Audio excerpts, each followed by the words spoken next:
Hi, everyone. My name is Evan. Welcome to our session on data science. I'm very excited to be joined here by Dr. Staci Benak, who's collaborated with me in the classroom in San Diego. And today, we're going to share with you a little bit more about our experiences learning and teaching data science in middle school. Well, today, we're just going to let you all in on some of the conversations that we've had collaborating. I think we met with each other about once or twice per week and delivered a really great experience that we're excited to share more about. And one thing that I've been really excited to learn more about is just the wealth of knowledge that many educators like Staci innately possess for data science. So actually, I'll flip it over for this first question, Staci. As an educator, how would you define data science and why should we care? Why does it matter?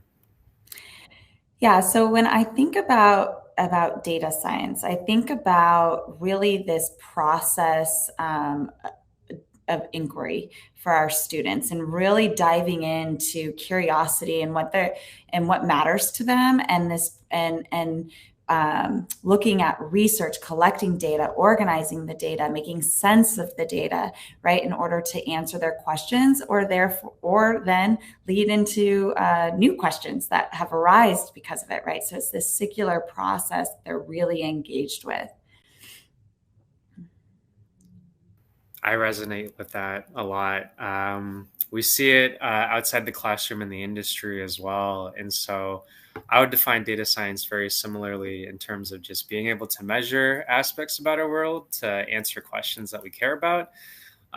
Stacey mentioned it being really relevant to students and what they care about in the real world. But especially in the industry, I'll say from my own journey, I did not intend to get into data science. I didn't even know that it existed as an Mhm. occupation. It probably didn't exist when I was going through school. And I honestly think I lucked out, and that's part of what we're hoping to address with our work is how can we break down some of the systems of privilege and access that have allowed certain students, and I'll count myself to be one of the lucky ones, to go through because we loved math and we were able to make it through the trials, if you will, to be able to see the fruits of our labor. But I'll share one brief story that really clicked for me that illustrates what Stacy was talking about as that really circular inquiry process that matters a lot to our lives. I tore my ACL when I was in college playing basketball, and I was devastated because it's a sport that I've loved ever since grade school. And I ended up channeling some of that passion for wanting to be on the court to use data and analytics to help me improve my shot. For anyone who's gone through an injury, you may or may not be able to relate that your sense of balance just goes away. You're retraining your muscles and your muscle memory and your brain from the ground up. And so I actually use data science to first explore what are the mechanics of my shot. How can we make it better? And we actually, my friend and I, we just went to the gym. I wish I had a photo, but if you could picture it, we took like this table, we put a connects on the table, so I'm dating myself a little bit, uh, Mhm. and a soccer goal on top of the connect, so the ball bouncing down from underneath the hoop would not hit the connect. And we just shot free throw after free throw, and we'd like collect the data from the connect Mhm. to look at recordings of ourselves. And I'd say that you don't need to use math to analyze recordings of yourself. You can look at, oh, my follow through is a little bit funny, or I'm kind of leaning to the side a little bit. But I think the beautiful thing is what we were learning in class at the time was something called computer vision, which, if we get into it later, it's a subfield of um, data science. Some may call it a subfield of artificial intelligence, if you will, but really it's just using mathematical models to be able to look for patterns in the way that our body moved Right. for this case. And so, back to your point, Stacy. I mean, we were able to like look at all these different features. Like the computer was able to tell me your knee is swaying back and forth a lot, and I was like, that is just so cool. Mhm. Like, what more does it tell you, right? And so you kind of get into this process where you're like learning more about yourself through looking at the data, which was, Definitely. yeah. Moving on to our next question of data science concepts that are grounded in STEAM that students can learn in grades 4 through 8. Well, when I think about, so teachers have curriculums, right?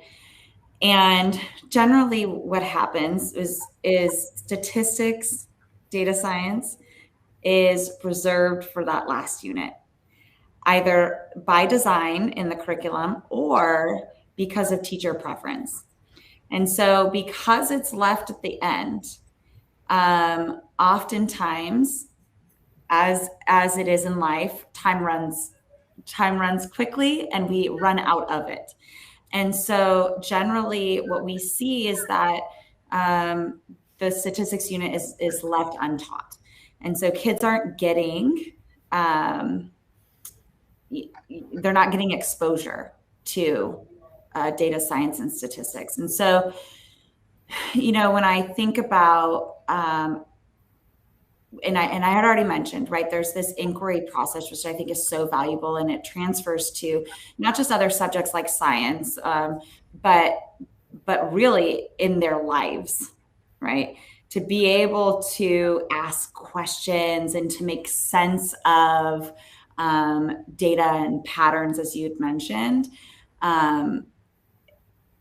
It's quite important, right? Like we should be prioritizing these ideas and these concepts for our students. But for some reason, again, like it gets left off. And so all of that, in addition to making connections between the other concepts that they're learning in the other math units, right? We can think about their make linear, I'm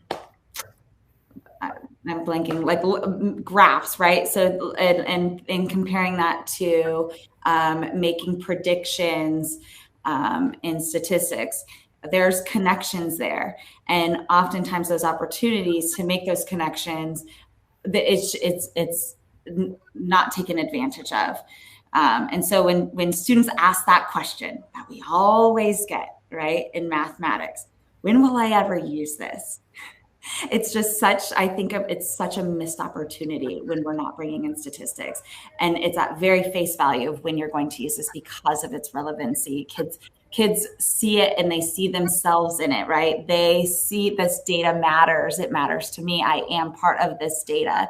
And so it's such a strong way to connect it to other, not just subjects, right, but also to topics within mathematics. Yeah. No, I can definitely say that if it wasn't for that kind of experience I had where I was like, oh, I can go beyond the problems that we're solving in class in college, to like, I've been a basketball fanatic. I just never thought about connecting those two before. And so uh, for this n=1 data point right here, for sure, that was huge for me. And I've got the pleasure to be able to see that with you, like up front in the classroom this year. Like Mhm. I will just say that from working with Staci, especially, in our 8th grade classroom this past year, students care a lot about the world. They care a lot about their community, and middle school is such a formative time for their own STEM identities, their sense of belonging. Like, am I a math person or not? And I remember when I was younger too, like I was on a math team with, it was just me as one boy and three girls who are on the same team. I was the weakest link out of the all four, but Mhm. there was something about, I'll say that my identity, was a privilege, I guess, in this case, because as I spoke to some of my friends later on the team as they went on to high school. They said, "Oh, I don't know if math is for me anymore. I feel like there's a bit more pressure to dress or behave a certain way at competitions or events, and even in the classroom, I feel like it can be so easy to zone out, you know." Mhm. Mhm. Yeah, and I'm gonna add to that. In math and the way that math is taught and the progression throughout the years, students are hearing a lot of the same, right? We talk slope. Okay, if they've heard it in ninth grade, they're going to hear it in 10th grade and in 11th grade, right, and so on. These ideas and some of these concepts they've been hearing year after year. And when students identify them early on, I'm going to use your verbiage as not a math person. Um, when they re-enter the next year, it's more of the same, and they have already checked out saying, well, this isn't for me. And I feel like, not just I feel like, I know because I have experienced that statistics really gives students this second opportunity. I say, in that they come in and they almost think of it as like this new math, and they kind of put their walls down. Like, I can try this because there's no history of me failing at this yet, right? And so they jump in, and I think there's other pieces too, right? The relevancy is very capturing, right? It captures their attention for sure, but it really allows them to think differently also, right? It's less about this computation and really about looking at patterns and really making sense of problems. And um, I've seen kids, again, 11th and 12th grade, who come in with maybe a negative disposition towards mathematics or themselves as a math learner. And, in data science and statistics, it just opens up this whole new world for them, which is really exciting to see. Yeah, gosh, I share this excitement, and I wish that everyone here in the room could experience it too. Um, yeah, I almost wonder, for folks who are hearing this and they're just like, gosh, well, this all sounds almost a little bit too good to be true, like, can you convince me with like an example or two that it's worth it?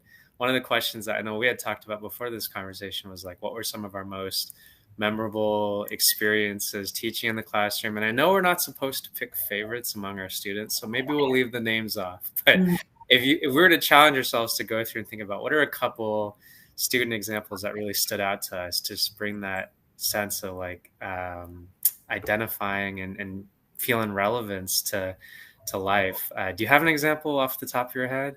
Well, and I think, yes, and when you say what's most memorable, and it's not even, and I'm sure I can think of more examples, right, throughout the years, but I think for me, what stands out is kind of what I already spoke to, in that I get to see students light up in a way around mathematics, right, in a way that they not only maybe hadn't done before, but they didn't believe they could do, right? They didn't think that, oh, like I am capable of mathematics, and that is a feeling that that is not just memorable, but that has a large impact, on me and the student.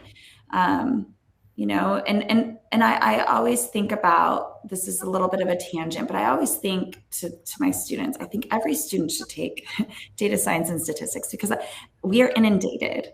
All around us is data, right? You can't avoid it.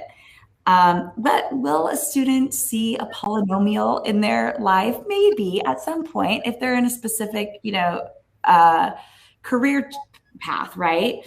But these kids, when they leave the classrooms at 18 years old, they can vote.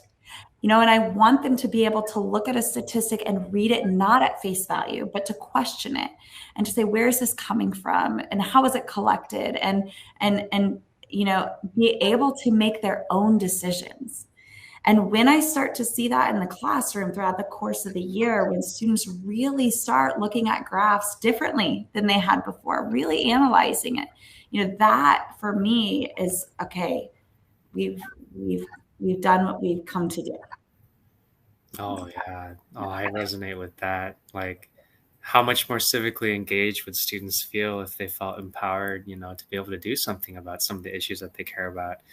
That reminds me a little bit. I think our students end up choosing a lot of topics related to justice or how they perceive like making a better world for themselves. And one of the stories that really stuck with me from your classroom that I think illustrates that point well was I got to work with a couple students. I'll leave their names off for the sake of privacy, but it was a group of two young girls and a boy, and they were working on this topic of perception in social media, and one of them had said, hey, I think there's this real change in the way that students our age nowadays, and these are, again, eighth grade students.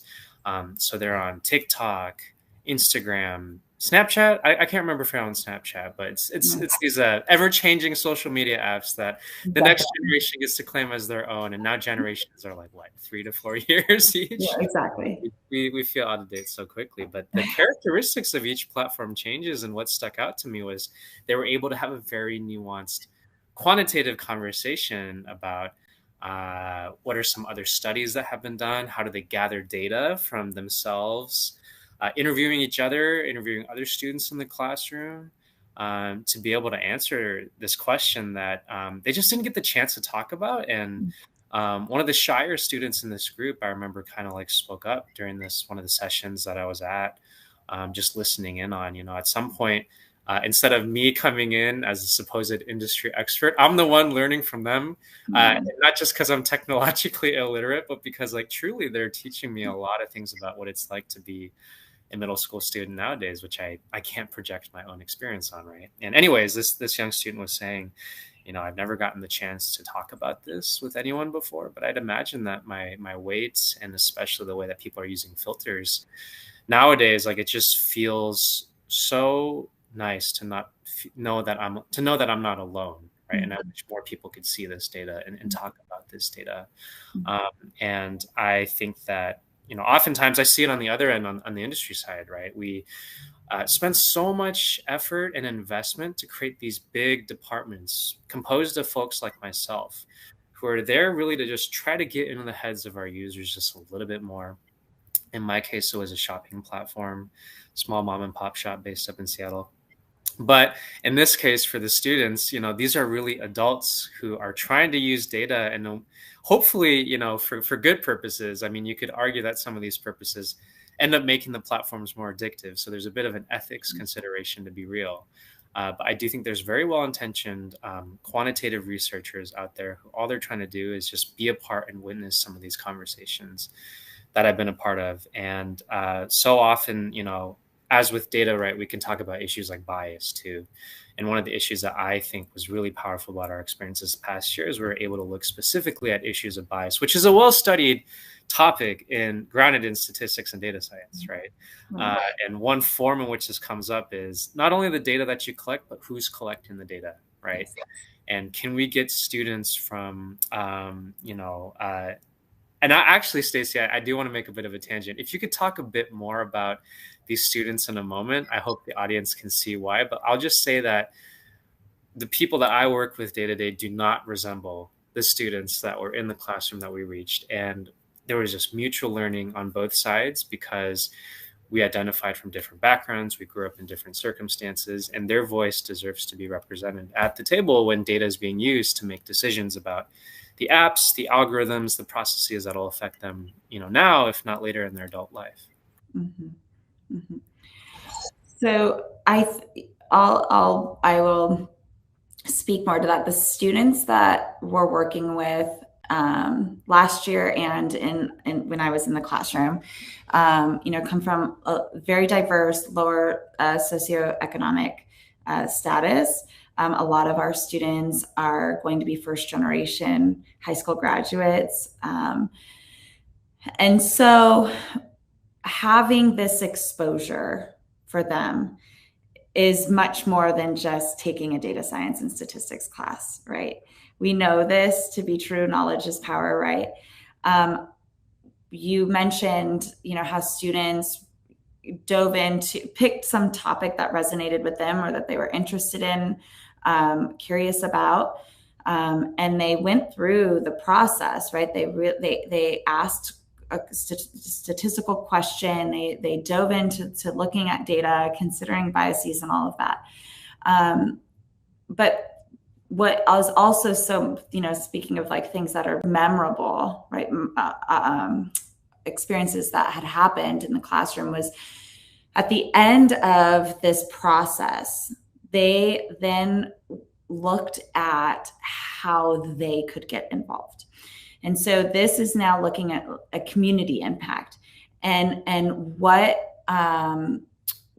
programs are out there and available, and what role can they take, right? Whether it's about plastic in our oceans, right? Because we're in San Diego, and getting involved in some sort of beach cleanup, or all the way, to some of our students looked at police brutality and what is the partnerships that volunteers can have with police officers, right? To build some sort of relationship. That's really powerful, because these are their communities, and we want them to see themselves as movers and shakers in the community, and that they are not just teenagers or preteens, but they are capable of making that impact. Staci, I love this. And one thing that this raises for me as a question is, this is very inspiring, and in my experience, it kind of requires a lot of bravery too on the teachers and adults' parts to set the students free, if you will, to be able to pursue topics that we may not even know the answer to. Right. And so, kind of on that theme, now that we've gone through this, last school year, having learned so much, what kind of advice would you give to other educators, who might say, hey, this sounds great, but I'm a little bit scared. What can I prepare myself for? Are there ways and practices or techniques that I can use, or what are some pitfalls? I'm throwing a ton of questions at you, but I just love, hear more about what you've learned and want to pass on to other teachers. It's so funny, and I'm gonna project here, make a generalization about us teachers, but we like to follow a curriculum. We like to have control, right? Order in the classroom. And, stepping outside of that is scary, because you don't know what's going to happen. Is the whole lesson going to fall flat on its face? And so you're taking that risk, but you're taking that risk, the means of the students having such a great experience, and so you are kind of like releasing some of that control and saying to the kids, like, have at it, but that's where the magic happens.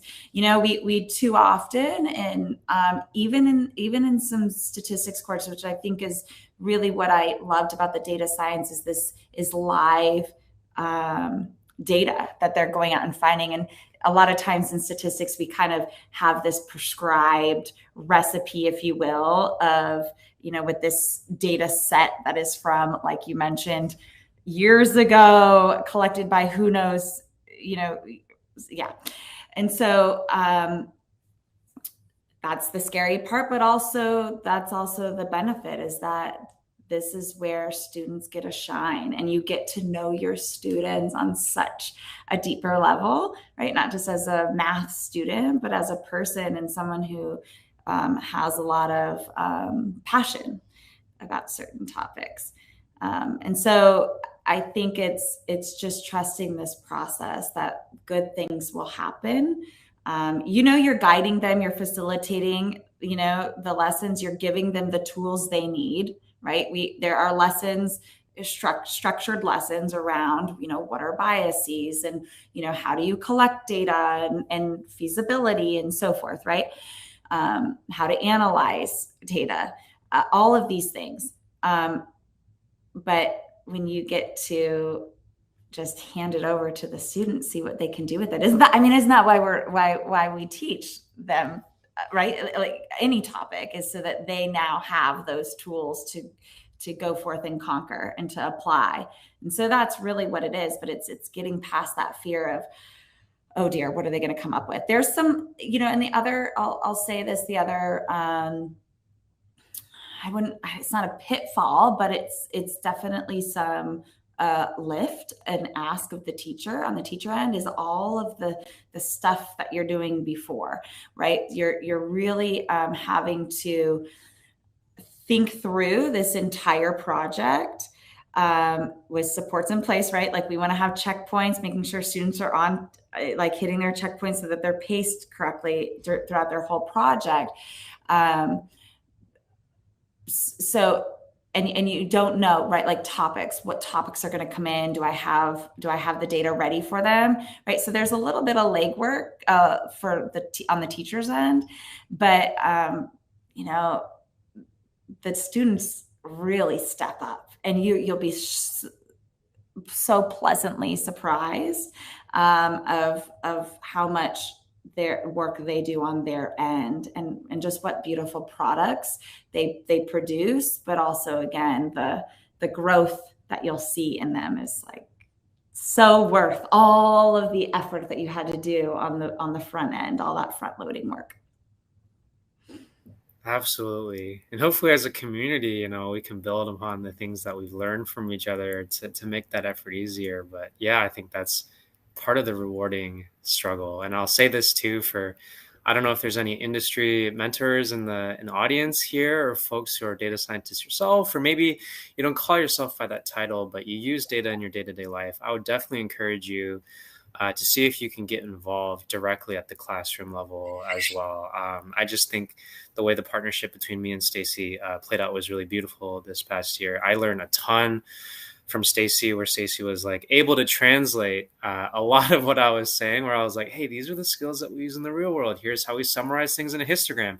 And Staci looks at that and she's like, great, histograms, this is the grade level that we're able to cover it. Here's the learning target that we want to address. And we're just sitting down thinking about how can you translate, certain techniques, practices, ways of knowing, algorithms into the middle school level. And to our knowledge, I think, this is just beginning. There's a couple players in this field who are starting to release curricula and resources, but a lot of these are just created by teachers on the ground who are doing a lot of really incredible work, figuring out how to make things accessible.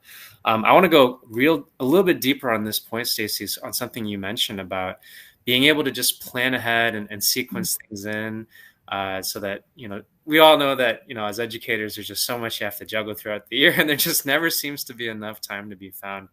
But you were able to make it happen, for the classroom this year. And I'd imagine that a lot of that has to do with your experience being within district leadership as well. So from like a pathways and like, I don't know if pathways is the right word, but just thinking about how to lay out like an alignment, if you will, for what we did this past year. Like, what are some kind of, like when we hear data science, right, we think, oh, this is a fancy modern term, and there's a lot of conversation, which I'll just try to dispel real briefly right now before I hand it over to Staci. Mm-hmm.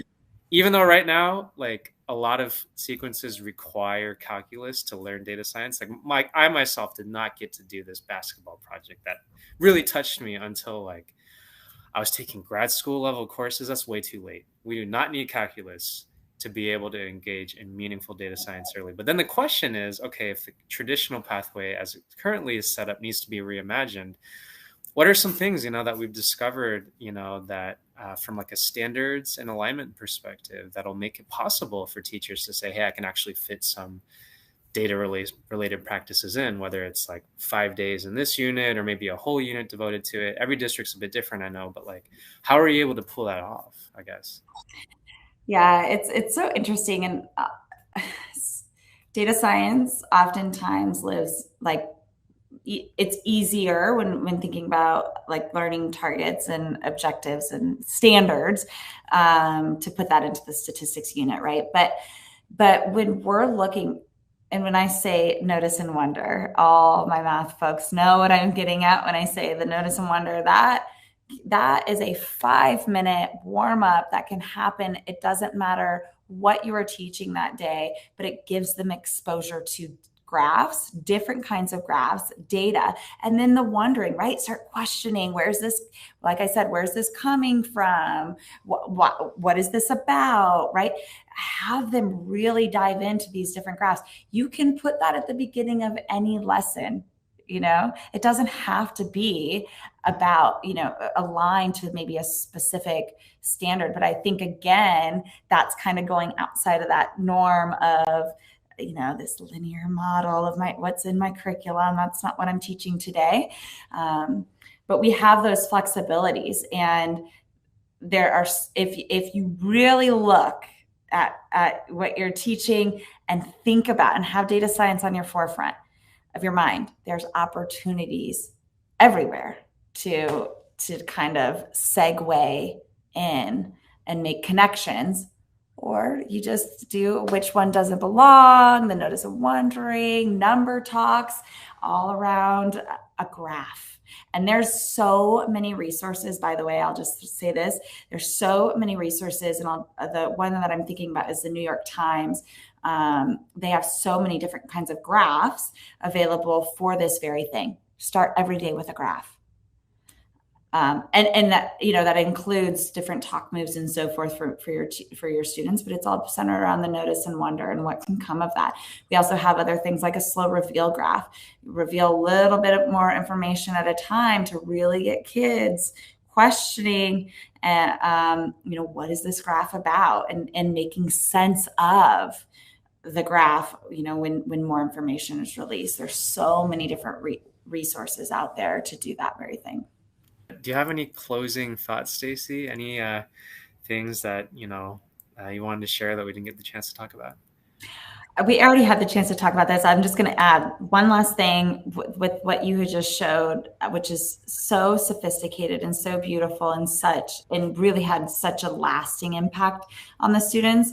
But going back to what I said before, in order to get that histogram, kids were released to go collect that data. It was not a data set provided by the curriculum, right? And so you are just hoping that they will be collecting the data that will give us something to work with, right? That is part of the fear, but also look at what such beauty comes out of it, and such good and rich conversations that you are now afforded because of it. So it's well worth the, getting over that fear, or living with that fear momentarily, so that you can do good things.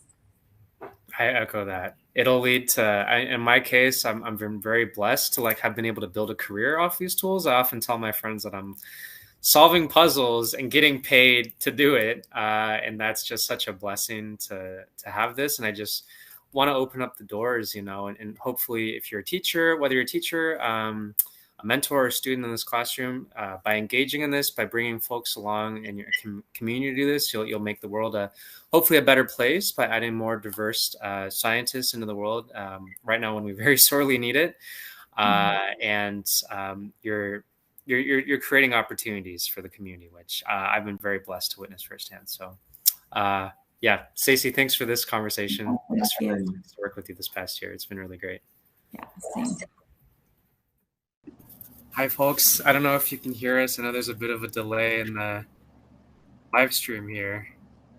And yeah, thanks for joining our session. And we'd love to just chat with you, get a sense of what you all are feeling, and really honored to be joined by Dr. Staci Benak here as well. Well, Staci, I guess while I wait for questions to come in, has anything new changed? I know it's the start of a new school year now. We recorded that conversation a couple months ago. Yeah, nothing new has changed here. Just a little bit of background. I'm work in the San Diego Unified School District right now at the middle school site. So I'm a resource teacher working with different math teachers in the different middle schools. We did this project last year with the middle school teacher. And so we're just so grateful that teachers open up their classrooms and let us try things on, and it catches on pretty quickly. So teachers are excited to, from the beginning of this year, start implementing some of those things, such as notice and wonders and slow reveal graphs, not waiting for the one stats unit, which is exciting. Oh, I'm so happy to hear that. That was a really great experience and an incredible pilot year for us. I'm seeing some questions trickle through in the chat, so I'll start from the top. Terry says, I'm looking to work with a coalition of educators to develop a third-year course in high school for data science. What options do you see? I can throw some out, but I think it's also related to the point that Staci was just making. If we're talking full-length courses, there's a couple I linked in the chat earlier, including, I believe several of those are free, if I'm not mistaken. So that can certainly be a good thing to base it off of. But if you're hoping to develop your own course, I think that also ties into, and I hope I'm not mispronouncing your name, but Jole's question about what's a progression, if I had to summarize this, that excites students about data science in the future, but doesn't create a situation where they have to go back or feel limited by the pathways. Um, so yeah, Staci, how would you think about these kind of experiences and how we build up a progression for students? So, I'm just now seeing the chat, so I'm going to take a second just to read through the question. Okay. All right. Then I'll take a stab at it. Yeah, Julia, this is a great question. And I think it's very tied to what Terry is mentioning as well. Staci and I encountered a lot of very real challenges. Something I realized we didn't talk as much about in that conversation was our unit just kept getting pushed back. You know, we had first gotten approval to be like, you're teaching this in February. And we thought, okay, great. We're going to have like 3 to 4, hopefully 6 weeks to do a unit proper. And we aligned with the Desmos statistics unit. Now, one thing I also don't know if we mentioned is Staci's had experience teaching high school statistics. So the question that the two of you asked is super relevant. And so we set out at the beginning of the year to be like, well, here's what we know students need in statistics. Here's what we know gets overlooked, even though it's technically in the standards, kind of like what Staci was saying in the conversation. People aren't covering it. It's just the reality of being in the classroom. If Desmos says you have to work through 8-9 units, it's a good year if you get through 4 or 5, and statistics is always kind of left out. So I do think it's a bit of a chicken and egg question. And the way I'd approach this before I hand it back to Staci is, what are some experiences that are low floor, high ceiling for students? The notice and wonder is a great one. I think it might have gotten cut from our video, but we had a brief moment during our conversation where we actually showed an example of students doing a linear regression without calling it a linear regression, right? But a point and drag type of experience that you're able to build in Desmos. And those are the kind of experiences that I think is necessary. I just got, out of a session where we talked about culturally relevant data science and how certain types of language can alienate students from different backgrounds culturally, right? If you use the term linear regression, not every student's going to feel amenable to that or open to that equally. And sadly, a lot of that in our society has to do with identity, right? So for me, to answer Julia's question, I would focus a lot on a lot of what folks are talking about in the chat, right? Like building a safe environment for both the students and teachers to say, we're all math people. It doesn't mean that we all have to get the answer right. And maybe that's kind of a beautiful thing, because if we knew the answer, we wouldn't be participating in data science to begin with. Data science is all about making light of the unknown. So, but I've rambled, Staci. I'd love to hear your thoughts on that. Well, no, and I'm just thinking about, Julie, I don't know if I'm answering your question directly, or hopefully I'm hitting it somewhere in the ballpark, but we want students, by the time they get into their 3rd year of math or 4th year, to be able to make that decision of what, pathway is, what some districts call it, or do I want to take data science? What is data science? Oftentimes, those who are helping them make their schedules or make those decisions don't always know how to describe data science as well, right? So like, what guidance do students have when choosing data science courses? And so what your question reminded me of is, what experiences are we offering our students before they get to that point, so that they can make a more educated decision. Oh, I remember that one time, in 8th grade or in 9th grade, we did this, and I thought that was really interesting. So I think, I would like to pursue data science.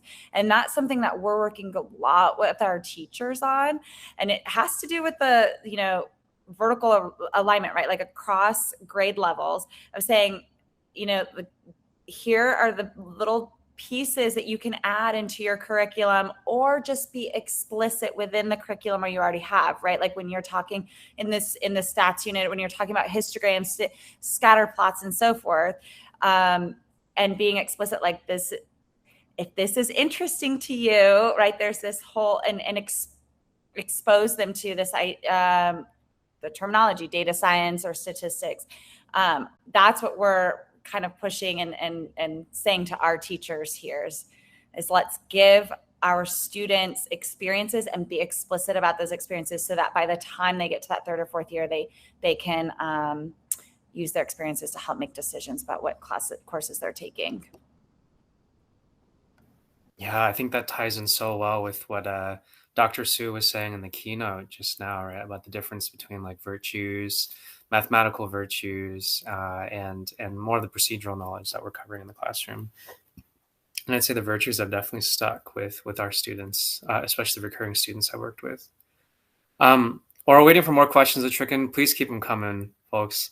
But I'd love to also address, I think, earlier in the conversation, and again, apologies if I'm mispronouncing your name, but CZ talked about this idea that other cultures have had ways of collecting, interpreting, analyzing data. And this is a wonderful question that I think I'd love for the community to focus more on is how can high school data science classes amplify those ways and efforts to help scholars reclaim their mathematical ancestries.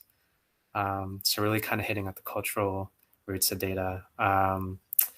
Staci, do you have any thoughts about that particular question as well? I keep on muting myself.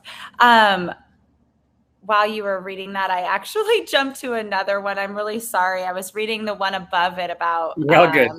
the idea of the math, not thinking of themselves as math person. All of you all have such great insight and are thinking about really, really important issues here. And this one Brenda had mentioned about having, students come into the classroom with this idea about themselves, the identity, their math identity. They take this maybe negative disposition towards mathematics, and it's like non-negotiable sometimes, right? They think like it just is the way it is, and that's I kind of spoke to that in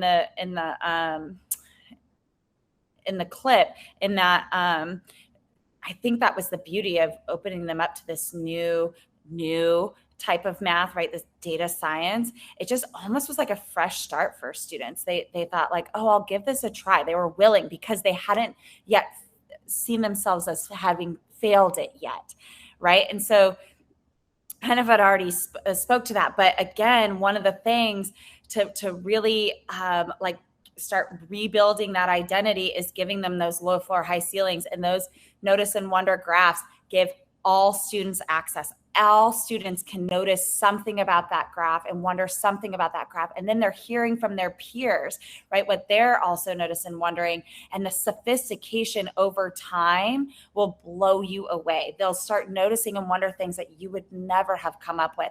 And they're slowly changing the way that they not only see themselves as capable, mathematicians, but the way they feel about math, which is always our end goal.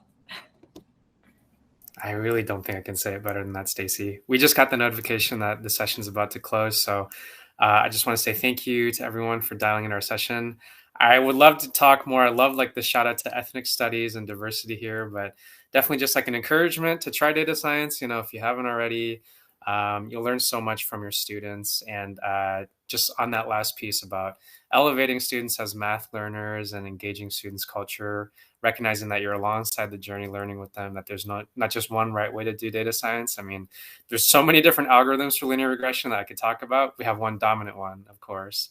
But there's been examples of folks speaking to CZ's question about doing regressions on envelopes and really encouraging that in the lower grades as a preparation for future learning for the kind of formalisms that they'll encounter later is something that the two of us are super stoked about. So I'm keeping you late. Thank you all for a great session. And yeah, I would love to follow up. I'll put my contact in the chat.